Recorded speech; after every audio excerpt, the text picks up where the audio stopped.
ایران کے بادشاہ نے اپنے بیٹے کو پڑھانے کے لیے ایک استاد صاحب کا بندوبست کیا۔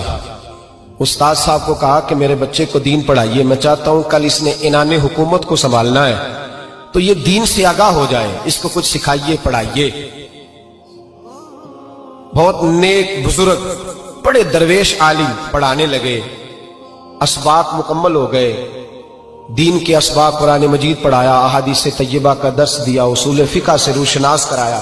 جب بچے نے مکمل تعلیم حاصل کر لی اور آمین ہو گئی، دستار ہو گئی، فارغ ہو گئے، تو پھر ایک دن استاد صاحب نے کہا بیٹے کل تم نے ضرور آنا ہے، کچھ بات کرنی ہے۔ شہزادہ گیا ملنے استاد صاحب سے، استاد صاحب نے کنڈی لگا لی، ہاتھ میں درہ پکڑ لیا، مار مار کے پورے وجود کو زخمی کر دیا، کوئی غلطی نہیں، کوئی بات نہیں، مارا۔ اب بچہ آیا آ کے بادشاہ سلامت سے کہا کہ ابا جی سمجھ نہیں آئی، بڑا مارا ہے استاد۔ تو سیانے تھے نا بادشاہ، یہاں تو قاری صاحب روز کٹہرے میں کھڑے ہوتے ہیں، مولوی صاحب آپ نے میرے بچے کو کیوں مارا ہے؟ آپ 8,000 کے مولوی ہیں، میرا کئی کروڑ کا بچہ ہے، سویرے بدل لیں گے، خبردار آپ نے بچے کو ہاتھ لگایا، اپنی حیثیت میں رہے معاذ اللہ۔ جو قومیں استادوں کو کٹہروں میں کھڑا کرتی ہیں وہ ترقی نہیں کر پاتی، جو استادوں کو کٹہروں میں روز کھڑا کرتے ہیں۔ کہا ابا جی بڑا مارا ہے، تو والد بڑے سمجھدار تھے، کہنے لگے بیٹا استاد باپ ہوتا ہے، وہ زیادتی نہیں کرتا، کوئی بات ہوگی میں تیرے استاد کو کٹہرے میں نہیں بلاؤں گا۔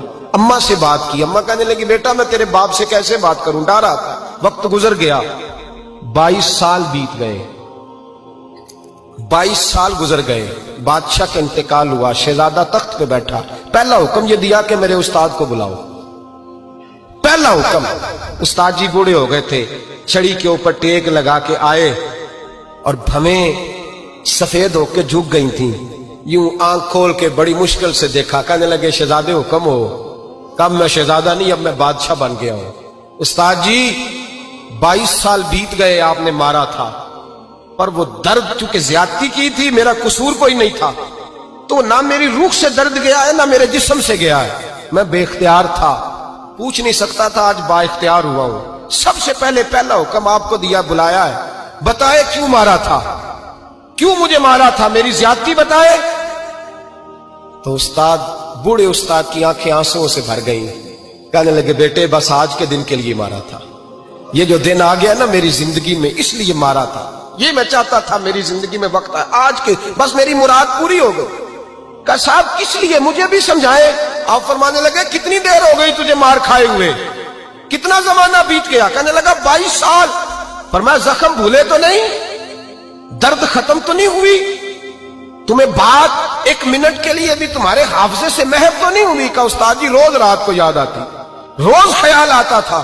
استاد کہنے لگے بھائی تو بے اختیار تھا، پوچھ نہیں سکا، 22 سال تجھے یاد رہا، مجھے پتا تھا تو ایک دن حکمران بنے گا، میں نے تجھے اس لیے مارا تھا کہ بیٹے یاد رکھنا، کسی پہ ظلم نہ کرنا، اگر تجھے 22 سال تک یاد رہا ہے تو جس پر تو ظلم کرے گا اسے بھی قیامت تک یاد رہے گا، اور یہ یاد رکھنا تو آج با اختیار ہوا تو تو نے مجھے بلا لیا ہے، قیامت کے دن غریب با اختیار ہو جائیں گے، مظلوم با اختیار ہو جائیں گے، وہ با اختیار ہوں گے للہ الواحد القہار، رب کریم کی بارگاہ کے اندر ان کا اختیار ہوگا، اکیلے اللہ کی حکمرانی ہوگی۔ پھر وہ بلائیں گے بڑے بڑے کج کلا، دنیا میں جن کی پگڑیاں اونچی تھیں وہ سر جھکائے کھڑے ہوں گے، دنیا میں جو ڈکٹیٹر بنتے تھے ان کی پشتیں لال ہوں گی، ان کو غدار لکھا جائے گا، قیامت تک نہیں بھولے گا۔ ظلم کرنا تو سوچ سمجھ کے کرنا، اتنا کرنا جتنا تم سہ سکتے ہو، اتنی زیادتی کرنا جتنی قیامت میں تم برداشت کر سکتے ہو۔ میرے نبی کریم صلی اللہ علیہ وسلم نے فرمایا ظلم سے بچو، یہ قیامت کے اندھیروں میں سے ایک اندھیرا ہوگا، زندگی میں زیادتی نہ کریں، اگر تھوڑی دیر کے لیے کوئی چیز برداشت کر جائیں گے تو وہ فائدہ دے جائے گی، کچھ دیر کے لیے اگر سہ جائیں گے تو نفع مل جائے گا، سہنے کی کوشش